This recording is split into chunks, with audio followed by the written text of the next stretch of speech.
Well, welcome to another edition of Dear Love Talk. We love answering your questions. Yes, we do. And anytime you want to get in touch and send us your questions, you can do so. Yes, all you need to do is to email us on questions@lovetalkshow.tv, or you can also get in touch via Facebook or even Instagram or even YouTube, because these days you can get in touch via so many ways. Let's go to our first question that comes from Elma Rivers, and it says, "Hi both, what do I do if the romance in my dating period starts to fizzle out?"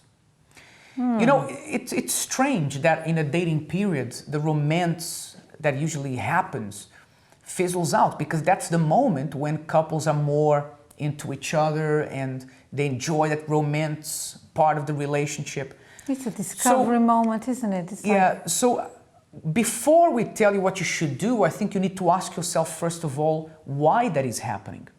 And one of the reasons why that could happen, I don't know if this is your case, is that romance in a relationship, as we said here before, is a natural progression. So for example, when I met Elena and we started developing this relationship, there was this romance that grew and grew.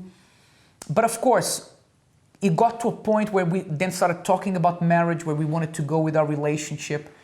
And I think if that doesn't start happening at some point, if you've been dating, I don't know, 3, 4, 5 years, and there's no goal as to where that relationship is going, are you getting married, are you committing, what's happening, then there's a very high probability that the romance will start to fizzle out, because romance has to be fed.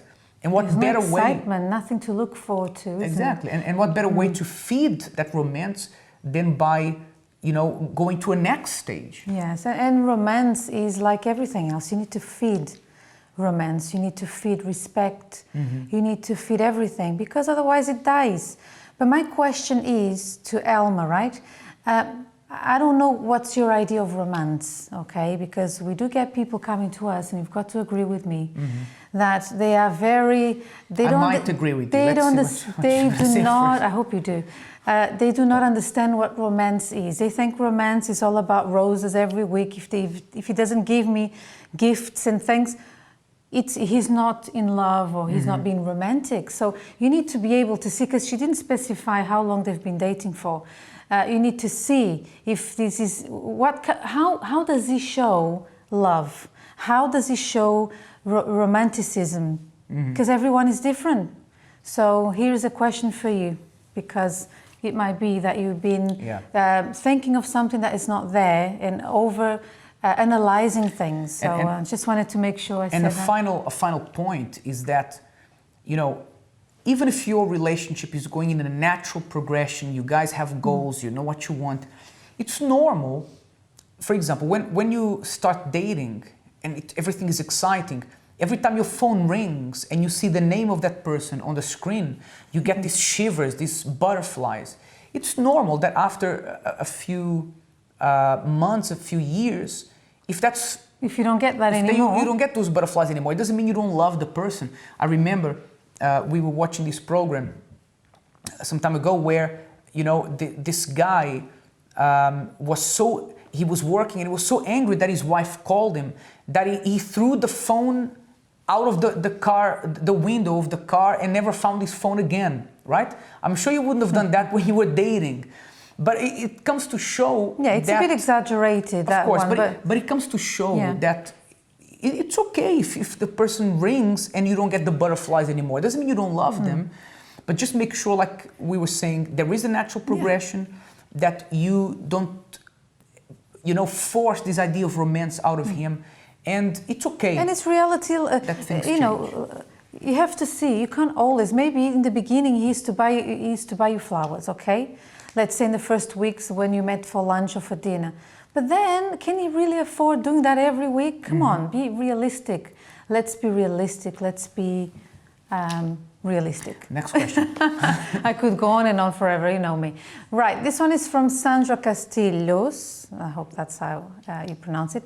And it says, I have been divorced for 7 years and recently started a relationship with a man. He seems to have a lot of baggage from his past because he was betrayed by his previous partner. He also likes to go out to nightclubs without telling me, and he hides his mobile phone from me. Okay, that's a very popular one, hiding the mobile phone and pins and passcodes and stuff. Okay, so I think that it's quite clear, the picture is quite clear. Now the question is... I'm just waiting to see it's true. What you're going to say. No, I agree with you. It's quite... the picture is there, very clear. You've been divorced. Obviously, it didn't work out for you. You're trying again. And now we have this person who hides his phone and likes to go to nightclubs without you. What is that telling you? Now, perhaps you need to read the signs before you commit to him as well, and get married to him, and then the same thing happens. I mean, I don't wish this upon you, of course, but it's a clear picture. I mean, there isn't much to say there. It's up to you. What do you want? If you're not happy with this, then I think you need to for example, you see, call it a day. She said that he has a lot of baggage because he was betrayed in the past. One more reason why he shouldn't be hiding his phone from you, because if he was on the receiving end of this, then he would want to be honest, he would want to be transparent with you. And every time a relationship is no longer transparent, then a problem or problems start coming up. Yeah. So you need to say to him, look, if you're not going to be transparent with me, then I don't want this relationship. Because otherwise, you're setting yourself up for failure. And also, if you analyze the question, she starts by saying that he has a lot of baggage, poor thing, Yeah. He has a lot of credit because he has what about you? You also have your luggage. We all do, okay? But then you go on to telling us how he treats you now. And I don't know, but I'm getting a feeling that perhaps you are holding on to the excuse that he has a big, heavy baggage from the past to carry on with him. But is it really going to take you to a happy place? That's the question you need to ask yourself.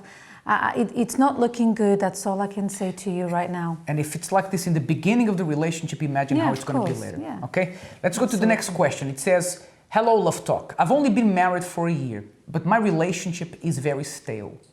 I have to beg my husband for attention, love, and we rarely have any intimacy. I don't know what is going on, and I really want to make my marriage work. I don't understand where this distance is coming from.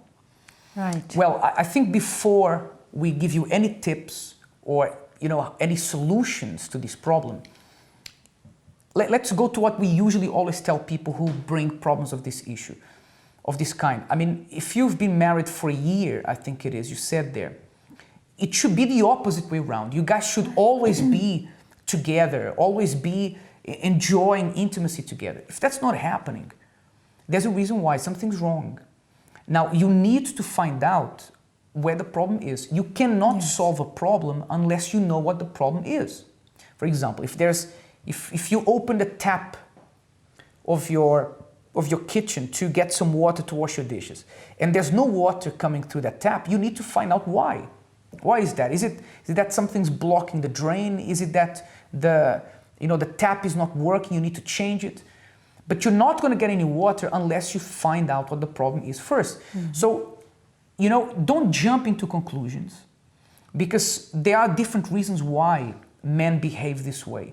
When a man has something on his mind, when there's a problem that he can't deal with, he tends to behave and I think in that way. This applies to women too. I mean, the thing, what this seems to be is lack of communication. But the difference is, Elena, that when a woman is going through stress and problems, she tends to go to the man for affection. The man, if he's going through stress and problems... He does, but more for talking. She wants to talk. Exactly, she wants to...